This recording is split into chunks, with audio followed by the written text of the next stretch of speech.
noches, donde quieran que estén escuchando esta cuarta y última clase del curso Patología de la Vía Aérea e Inmunomoduladores, organizado por el Laboratorio Casasco. Soy Ledit Arduzo, especialista en alergia e inmunología. Vivo en Rosario y en los minutos que me han sido asignados para esta clase vamos a intentar recorrer los siguientes aspectos de los inmunomoduladores bacterianos. Primero, se hace necesario una recuperación del conocimiento de lo que es el sistema inmune y el repaso de los principales mecanismos de defensa. Segundo, veremos cuáles son las poblaciones vulnerables para las infecciones respiratorias recurrentes, las características clínicas, las diferencias etarias. Seguiremos con una breve descripción de lo que son los mecanismos de acción de los inmunomoduladores bacterianos y finalmente trataré de mostrarles algunos datos científicos respecto a lo que es la eficacia clínica de estos preparados en adultos, en asma y en enfermedad pulmonar obstructiva crónica. Así como esta imagen muestra a un ser humano frenando virus, me está diciendo también que apague mi imagen de modo tal de que no interfiera con la visión de los diferentes slides. Respecto a lo que es el sistema inmune, ustedes saben que tenemos una forma de defensa constitutiva que siempre está presente y que no requiere activación. Y ya hablando de respuesta, tenemos una que es innata, que es inespecífica, que es rápida, que creíamos no dejaba memoria, pero como voy a mostrarles después, es un concepto algo perimido. Y finalmente lo que es la respuesta innata adaptativa, que es específica, que es ajustable y que deja memoria. De hecho, la constitutiva está integrada desde las células de barrera de epiteliales, el moco que se produce en los epitelios y las mucosas, los transportes mucociliar, los péptidos antibacterianos, lisosimas, uniones intercelulares que impiden que los antígenos penetren profundamente las distintas barreras, la innata, que tiene sus elementos humorales como el sistema de complemento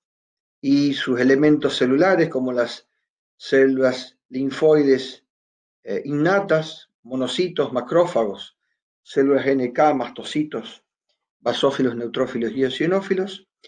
y finalmente el sistema inmune adaptativo, con su porción celular, que son los linfocitos T en sus distintas características, helper, citotóxicos, reguladores, y los linfocitos B, que una vez estimulados se transforman en plasmocitos para así generar los elementos humorales de este sistema inmune adaptativo, que son las inmunoglobulinas, las diferentes inmunoglobulinas. Como hemos dicho previamente, velocidad y especificidad son diferentes conceptos que caracterizan a uno y otro sistema inmune, el innato y el adaptativo. Lo que tiene que ver con el adaptativo y la constitutiva es una respuesta rápida porque está preparado para actuar de esa forma y esa velocidad va en desmedro de la especificidad, cosa que es diferente en lo que es el sistema inmune adaptativo, que es más lento en su inicio, en su accionar, más rápido frente a una reexposición, pero lo que lo caracteriza a esta respuesta innata adaptativa es la especificidad de respuesta. Las células dendríticas claramente son las células que puentean los dos tipos de inmunidad, la innata y la adaptativa, de modo tal de que son capaces de captar los antígenos, los procesa y una vez que los procesa y los fagocita, en algunos casos se detiene ahí el tema o simplemente produce sustancias, citoquinas, quimoquinas, que van a activar a células del sistema inmune innato como células NK, neutrófilos, etcétera. Y en algunos casos, cuando lo procesa y lo presenta a péptidos de ese antígeno que fagocitó y lo presenta en el contexto de las moléculas de clase 2 del complejo mayor de histocompatibilidad, asociado a otras moléculas coestimuladoras o coinhibidoras, hace que estas células T aprendan a reaccionar específicamente frente a este antígeno. Pueden reaccionar si este antígeno es un patógeno o simplemente puede tolerarlo si lo que se presenta acá es un antígeno propio. Por eso hay moléculas que son coestimuladoras y moléculas que son inhibidoras. Si ocurre la activación de esta célula T indiferenciada, tiene, de acuerdo al agente que indujo esta respuesta, la posibilidad de ir hacia la activación de linfocitos B y así producir finalmente inmunoglobulinas específicas para este antígeno que dio inicio a esa respuesta, o bien hacia una respuesta de linfocitos T que puede, de acuerdo al patógeno, ser linfocitos T citotóxicos o linfocitos T de tipo CD4 con sus diferentes tipos. Los helper 1, 2, 17, 22, hay varios. Linfocitos T reguladores, que son necesarios para precisamente regular la respuesta inmune, tener el freno en un momento determinado, y finalmente lo que son los linfocitos T de memoria, que permiten que frente a un reingreso de un antígeno, la respuesta sea mucho más rápida.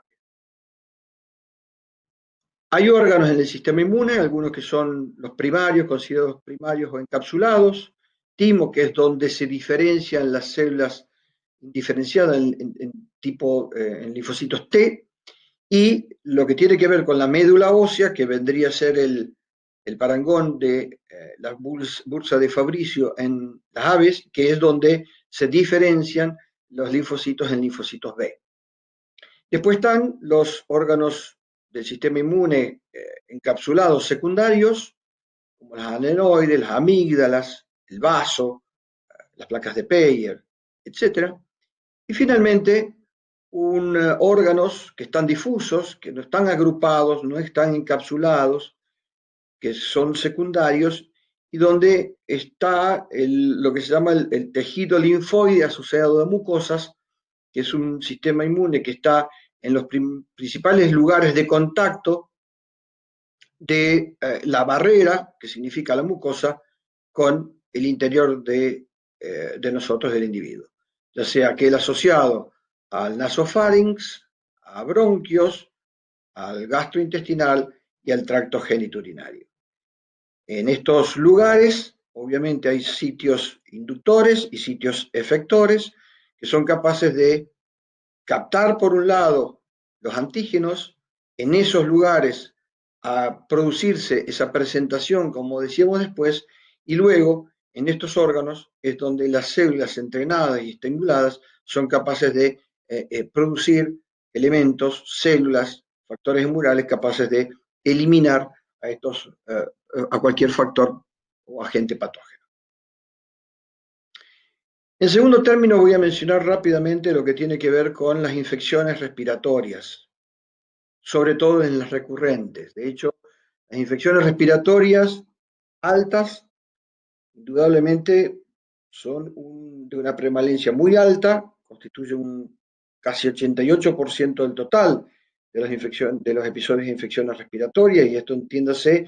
de las altas, como la rinitis, la faringoamigdalitis, laringitis, otitis, rinosinusitis, y la que afectan a la vía aérea inferior, si bien son menos frecuentes, tienen una mayor morbimortalidad.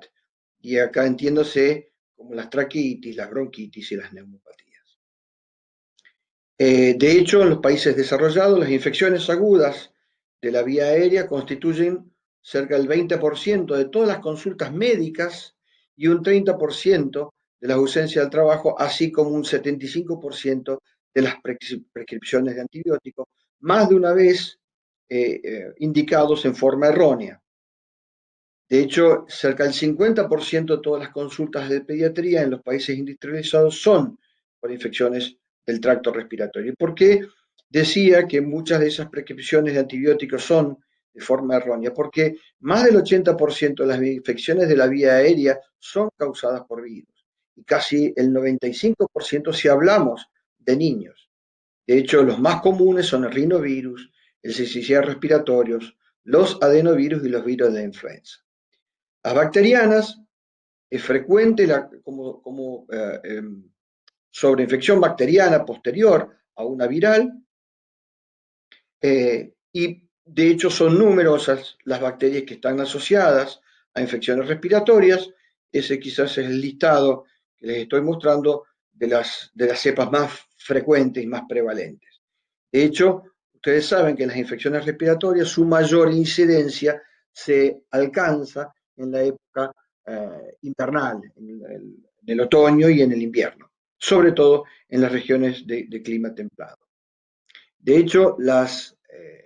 infecciones respiratorias representan la cuarta causa más prevalente de muerte en el mundo, pero si tomamos los países de bajos ingresos, las enfermedades respiratorias son la primer causa de muerte en estos países. De hecho, si nos remitimos al Foro Internacional de Sociedades Respiratorias, las infecciones respiratorias están dentro de las 5 condiciones respiratorias más prevalentes, junto con la enfermedad pulmonar obstructiva crónica, el asma bronquial, la tuberculosis y el cáncer de pulmón. De hecho, las infecciones de la vía aérea, sobre todo las recurrentes, representan una gran carga tanto para el paciente como a la familia y la sociedad, porque indudablemente son, eh, generan altos costos tanto para el cuidado como la atención de los pacientes, también generan gastos a partir del ausentismo laboral y escolar, generan un impacto en lo que tiene que ver con la relación de familia. Hay justamente uno de los problemas que mencionaba previamente del sobreuso de antibióticos en infecciones que generalmente son de tipo viral, el desarrollo alarmante de la resistencia a antibióticos.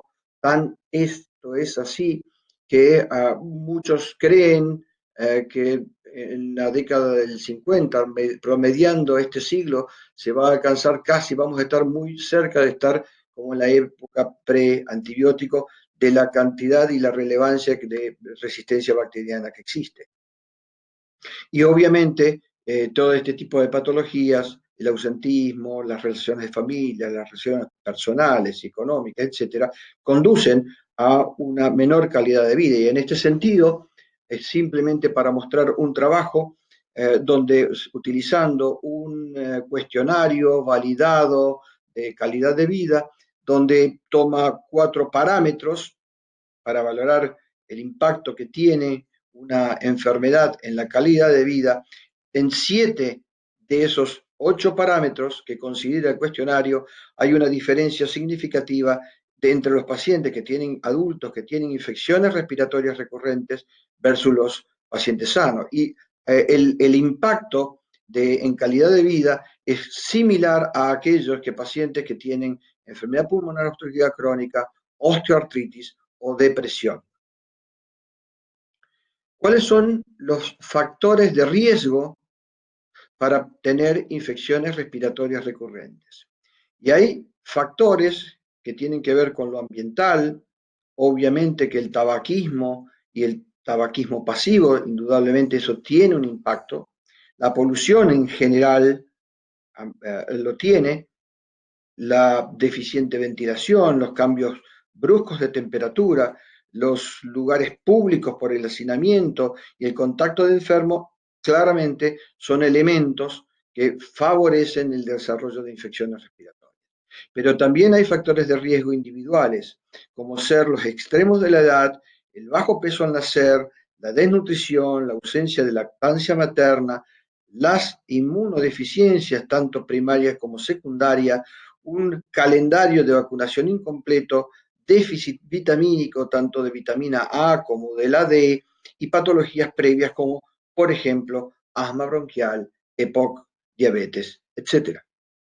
También hay factores de riesgo desde lo social, como son indudablemente el bajo nivel socioeconómico, el hacinamiento que éste condiciona, la calefacción a leña y la mala higiene representan sin duda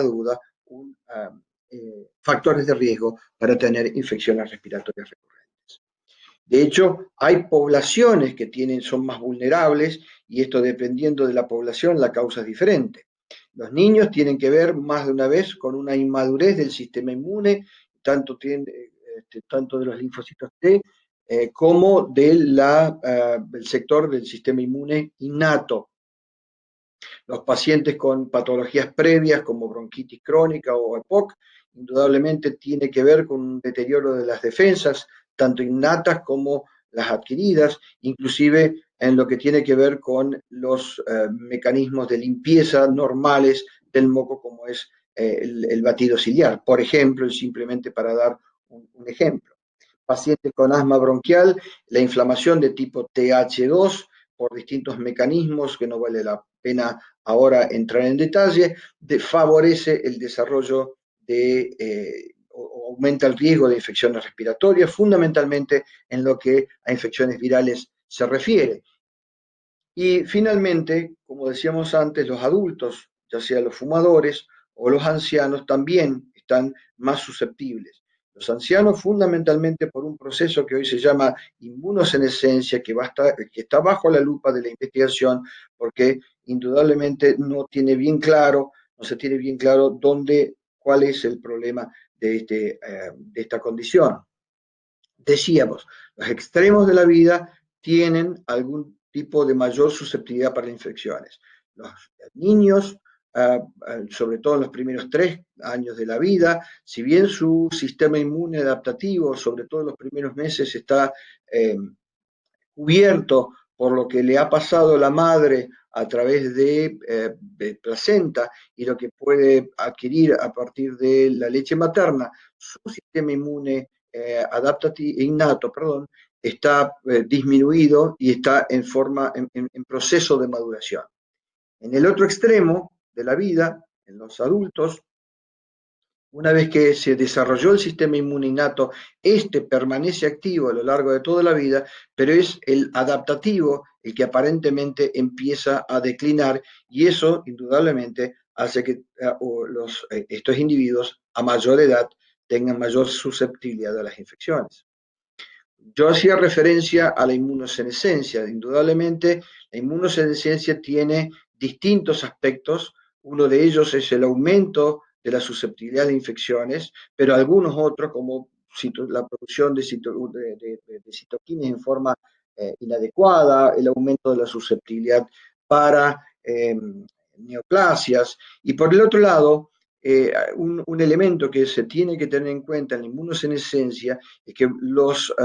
programas de vacunación en los ancianos no siempre tienen que dar respuesta anticuerpo como la que uno espera o en adultos más jóvenes. Entonces, este es un tema que se está en desarrollo y después les voy a mostrar algún aspecto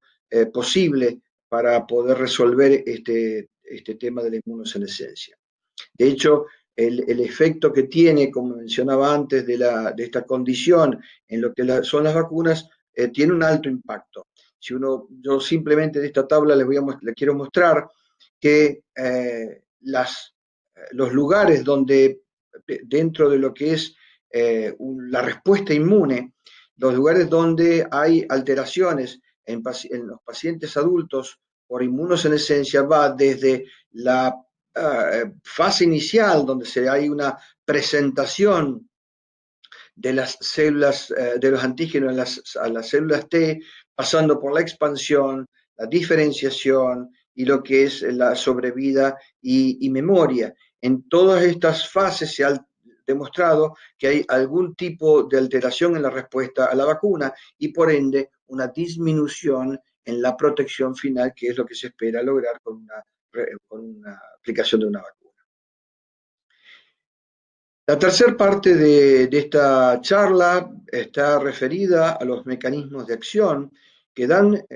fundamento a el por qué podemos utilizarlo en la práctica diaria y lo tenemos que pensar como una herramienta posible en diferentes condiciones. Primero, cabe una definición de lo que se considera un inmunomodulador. Es una sustancia o proteína o vector químico que actúa favoreciendo el balance regulatorio y la respuesta final integrada del sistema inmune para prevenir o ayudar a corregir una disfunción del mismo. De hecho, hay diferentes tipos: extractos bacterianos, lisados bacterianos, extractos químicos, lipopolisacáridos, probióticos y otro tipo. Pero fundamentalmente yo me voy a referir a los extractos bacterianos y puntualmente haré referencia al compuesto OM85 porque esencialmente y simplemente es del que más bibliografía y evidencia científica en cuanto a mecanismo de acción existe. Una vez que los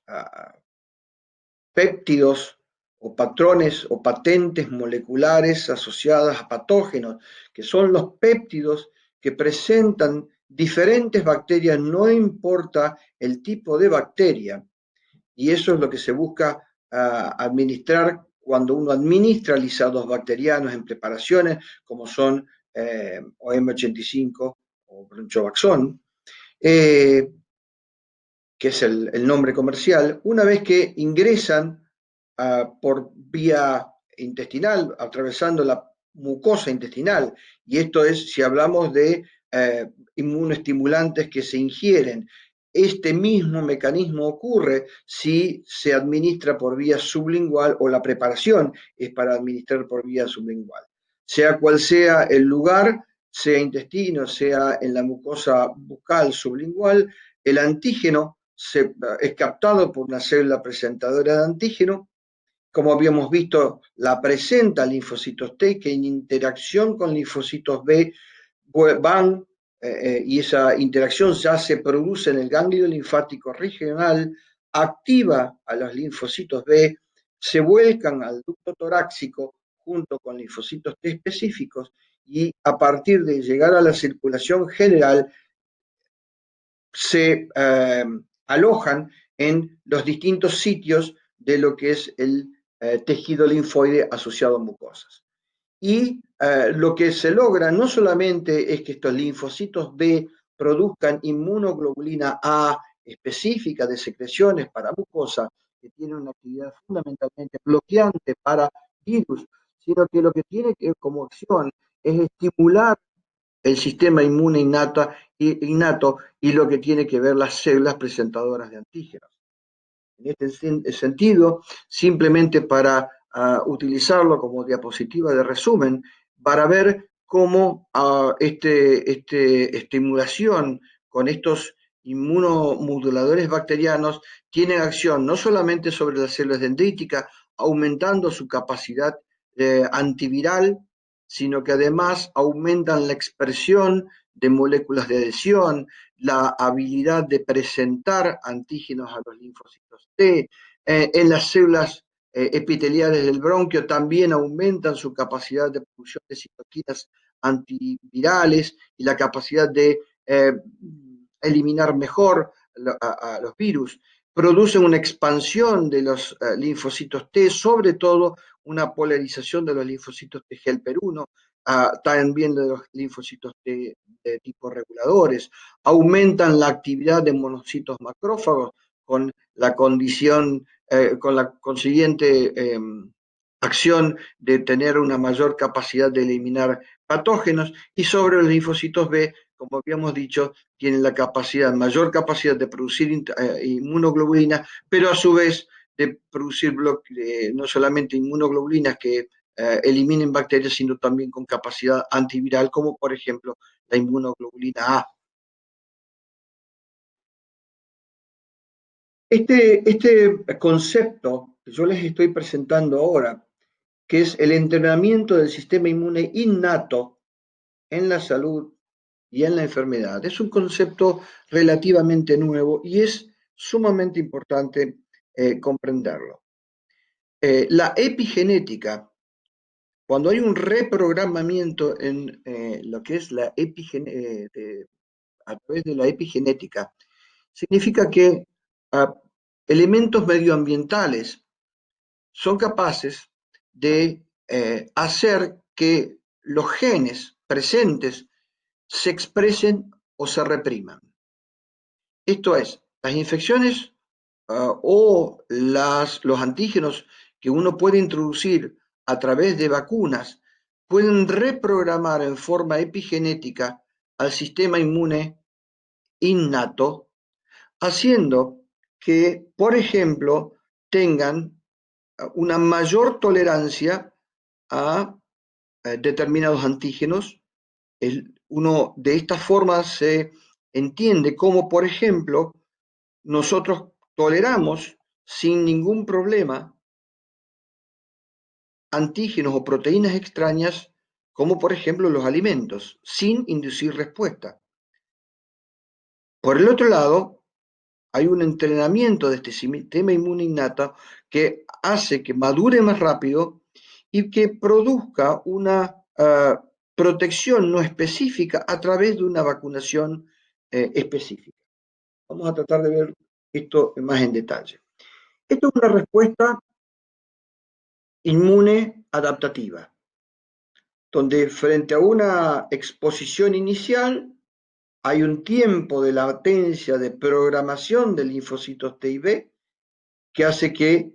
la primera vez que se ha encontrado con este antígeno haya una respuesta, pero no lo suficientemente intensa, pero frente a una respuesta y justamente por la memoria que queda tanto de células B y T, una segunda exposición hace que esa respuesta sea francamente más potente. Esto se creía que no ocurría en lo que es el sistema inmune innato, pero esto no es así. La curva de respuesta es muy similar a lo que tiene que ver con el sistema inmune adaptativo. Es más rápido en su inicio, la primera respuesta es eficaz, pero una segunda respuesta sería más eficaz que la primera. El problema es que esta segunda respuesta, esta reprogramación epigenética que se daría sobre células NK y macrófagos, fundamentalmente no sería tan prolongada como ocurre en el sistema inmune adaptativo, que suele ser de años. En estos casos sería de meses. Pero esto lleva a dos posibilidades sumamente interesantes como herramientas terapéuticas. Uno es pensar que los inductores del entrenamiento del sistema inmune basados en inmunoestimulantes podría, a través de este mecanismo epigenético, entrenarlo de modo tal de que tenga una muy buena respuesta no específica, pero también cuando ingresa un antígeno en particular que despierta el sistema inmune adaptativo, esta respuesta del sistema inmune adaptativo a través de este entrenamiento del sistema inmune innato tenga una respuesta específica mucho más fuerte. Y en este sentido, para que se entienda cómo es, hay en este momento un estudio que está comenzando en Australia en trabajadores de la salud, a los cuales a un grupo se le va a dar inmunoestimulantes bacterianos, en este caso a M85, y a otros no. Y lo que van a buscar es, a fin del periodo, cuántos se adquirieron el COVID-19 versus cuántos se resistieron a esa expresión. Porque hay varios datos que muestran que dar inmunomoduladores bacterianos inducen una respuesta inmune innata mucho más potente que sería capaz de frenar la infección de agentes específicos. Pero también está la posibilidad interesante de desarrollar vacunas específicas a los cuales se les dé en forma conjunta, o primero uno y después otro, inmunomoduladores bacterianos, de modo tal de que este entrenamiento del sistema inmune innato mejore una respuesta inmune adaptativa frente a esos antígenos, de modo tal que la respuesta específica para el patógeno que se utilizó una vacuna sea mucho más efectiva cuando se dé asociado a inmunomoduladores bacterianos como ayudantes. El otro aspecto importante, y por eso es que se llaman inmunomoduladores y se abandonó hace años el término inmunoestimulantes, es porque tienen capacidad de inmunorregular. Saben que los atópicos tienen un desbalance esencialmente entre lo que es los linfocitos T helper 2 versus los linfocitos T helper 1. Se ha demostrado claramente que inmunomoduladores bacterianos lo que hacen es restablecen el equilibrio, aumentando el número de citoquinas de H1 dependiente, por ejemplo, el interferón gamma, y esto justificaría por qué inmunomoduladores de origen bacteriano son capaces de inducir una respuesta antiviral, porque justamente inducen la producción de este interferón. Aumentan distintas citoquinas T reguladoras que son los que logran restituir este balance, por ende hay una disminución de las citoquinas proinflamatorias del perfil T helper 2, como son la 4, la 13, que inducen la respuesta IgE, o la interleuquina 5, que induce la respuesta y activación de eosinófilos. Y tiene un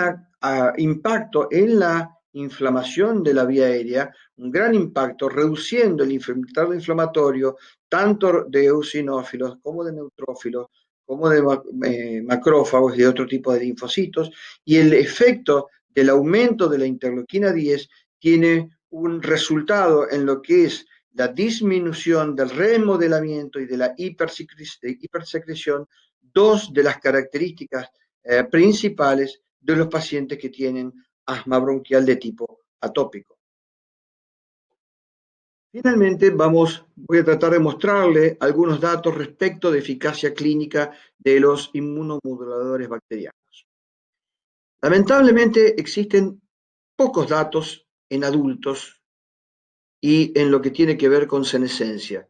Existe gran cantidad de datos de la eficacia clínica de los inmunomoduladores en niños con infecciones respiratorias recurrentes. Simplemente de los niños les voy a hacer un repaso muy grande, muy rápido de lo que se conoce. Indudablemente se ha demostrado que son capaces de reducir el número de recurrencias, esto es de resfrío, de faringoamigdalitis, de sinusitis, de otitis media y de bronquitis. Son efectivos durante el tratamiento y al menos 3 meses después de finalizado el tratamiento, y esto es porque no existen estudios que sigan a largo plazo a estos pacientes. Reducen la duración de los episodios febriles, de los episodios infecciosos, reducen la necesidad de antibiótico porque son menores los que hacen sobreinfecciones bacterianas luego de haber tenido una infección viral, y por ende obviamente reducen la necesidad de otros medicamentos como por ejemplo antiinflamatorios o antifebriles, reducen el ausentismo escolar.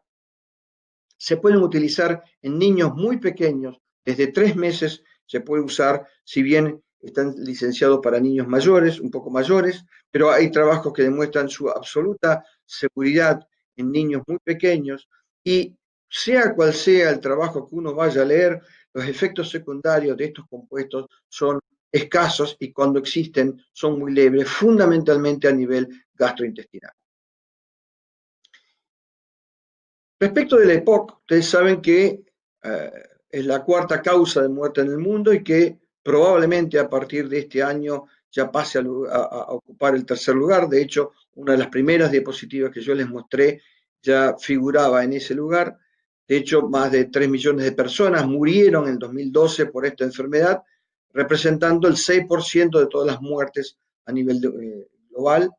Y de hecho, la carga de la EPOC a nivel mundial se espera que aumente en las próximas décadas debido no solamente a la exposición a humo de cigarrillo, sino a otros polutantes que ustedes saben se están produciendo en forma excesiva y no frenan de aumentar, y además por lo que tiene que ver con el envejecimiento de la población. Las guías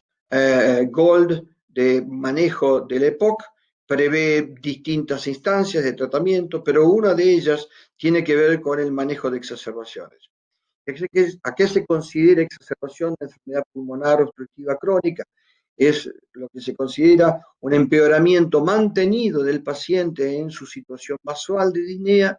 tos y o expectoración, más allá de la variabilidad diaria que requiere un cambio de tratamiento habitual. De hecho, las exacerbaciones son episodios clínicos muy habituales en la historia natural de la enfermedad. La incidencia es entre 1 y 4 episodios por año, y el 75% de las exacerbaciones son de causa infecciosa, y de ellas en las 3/4 partes de la etiología acá sí es bacteriana, y el resto es fundamentalmente viral.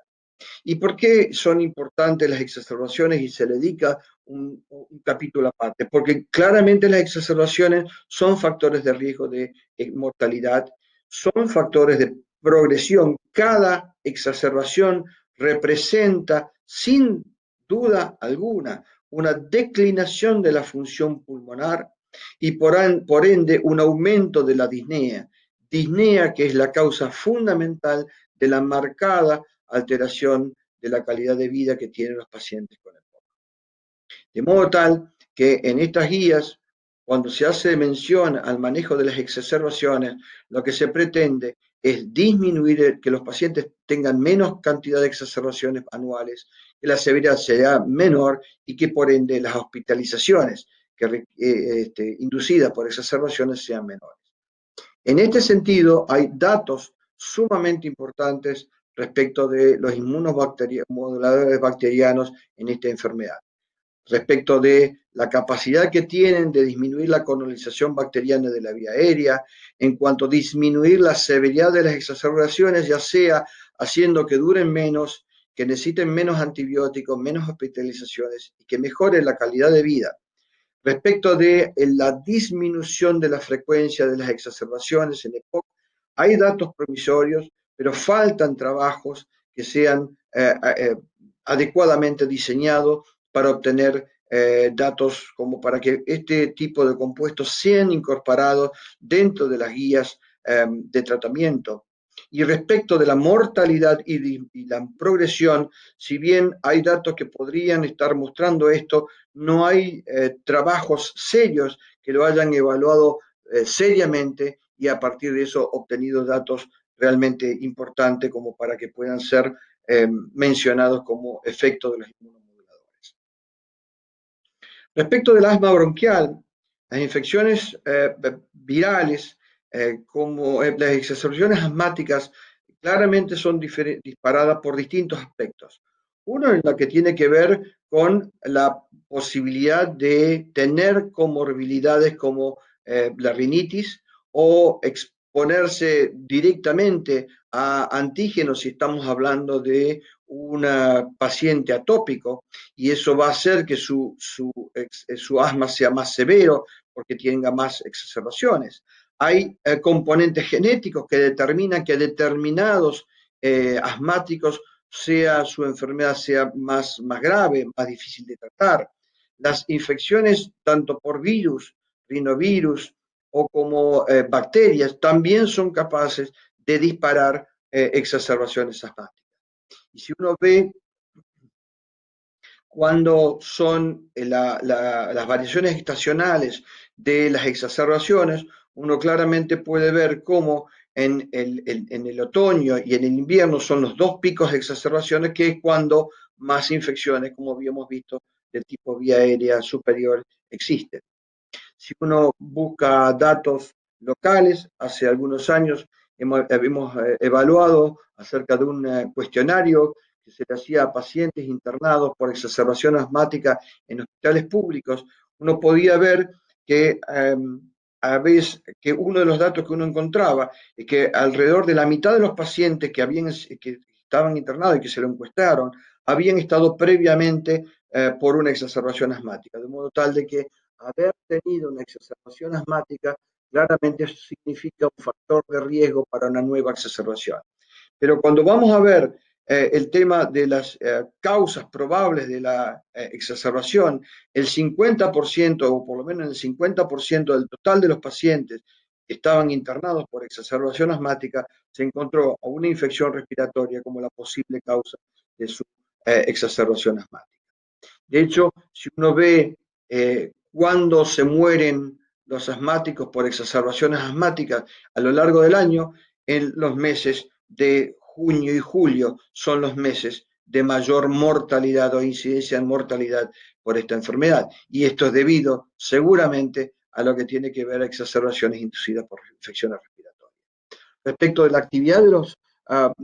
lisados bacterianos, la posibilidad de reducir las exacerbaciones asmáticas, hay un estudio en curso, que es el estudio BREATH, donde ya se presentaron algunos datos, donde uno de los primeros, esto eran pacientes con un STEP en un grado de severidad de GINA de tipo 4, pacientes entre 12 y 60 años, a los cuales se los siguió durante 18 meses para ver el número de exacerbación. De hecho, el primer endpoint de este tratamiento fue el número de exacerbaciones en esos 18 meses, y uno ve cómo los pacientes que recibieron OM85 disminuyeron el número de exacerbaciones a lo largo de esos 18 meses respecto de lo que lo tenían previamente. De hecho, inclusive tienen, como hemos mencionado previamente, una capacidad inmunomoduladora de restablecer el equilibrio TH1-TH2. Está la hipótesis de que dados administrados en forma temprana a niños con alto riesgo de desarrollar asma bronquial, la posibilidad de, al dar este tipo de inmunomoduladores, además de prevenir las infecciones en etapas tempranas de la enfermedad, tendrían la capacidad de regular ese desbalance y por ende reducir la chance de desarrollar asma. Estos son algunos de los trabajos, los más importantes, que están en marcha. La mayoría de ellos no tenemos datos porque o no terminaron o terminaron recientemente y todavía no se ha terminado de mostrar el análisis de los datos obtenidos. Pero bueno, hay mucha expectativa en este sentido. Hay claramente necesidades insatisfechas aún respecto de estos compuestos, porque, por ejemplo, no sabemos si se alcanza el efecto máximo con el esquema que se da actualmente de 10 días por mes durante 3 meses en la época otoñal. De hecho, no se sabe si existe una relación dosis-respuesta. Y de hecho, si el esquema de administración sugerido actual disminuye aproximadamente un tercio el número y la duración de las infecciones de la vía aérea de tipo viral en el transcurso de un año, cabe preguntarse si más días, administrados más días o más meses, proporcionarían un mayor efecto, y eso en realidad no se sabe. ¿Cuál es la duración del efecto? Tampoco se sabe. Por lo que decíamos antes, probablemente su mayor efecto sea el entrenamiento del sistema inmune innato, pero cuánto dure ese efecto que se induce no lo sabemos, y de hecho también faltan datos, como decíamos, en adultos respecto a la posibilidad de mejorar la enfermedad asmática en adultos, y si tienen o no la capacidad de revertir los efectos de la inmunosenescencia. Los fundamentos para la utilización de estos compuestos es que desencadenan una inmunidad innata entrenada, un mecanismo inmune conocido por conferir una amplia protección contra diferentes patógenos, incluyendo los virus, porque protegen contra diferentes infecciones virales respiratorias, como son la gripe, en modelos experimentales, confieren beneficios clínicos profilácticos tanto en adultos como en niños con infecciones recurrentes del tracto respiratorio y con un muy buen nivel de seguridad, que protegen tanto para infecciones bacterianas como para virales. Ahí está mal la diapositiva, disculpen. Podrían usarse para aumentar una respuesta inmune a la vacunación, a vacunas específicas, especialmente en pacientes con baja respuesta, por ejemplo, en ancianos inmunocomprometidos o con su inmunosenescencia marcada o activa, y que son compatibles con el uso de otros tratamientos, por ejemplo, medicamentos antivirales. Inclusive, tener en cuenta que no se debe suspender si durante el esquema de tratamiento el paciente presenta una infección. Por el contrario, aparentemente, seguir dándola durante el cursado de una infección viral reduciría la duración y la severidad de esta enfermedad. O sea, si está haciendo el tratamiento con un inmunomodulador y presenta una infección, no se debe suspender el tratamiento. Finalmente, lo que hay que decir que los inmunomoduladores bacterianos no son una solución mágica, sino una parte de una estrategia integral del clínico para combatir las infecciones respiratorias y necesariamente deben estar asociados a un buen diagnóstico médico, a un buen control del medio ambiente, a un buen estado nutricional y a un uso adecuado de la medicación. Muchas gracias por haber llegado hasta el final. Quedo abierto a si tienen algún tipo de dudas. Ahí tienen mi dirección de correo electrónica. Con gusto los podré asesorar si ese es su deseo.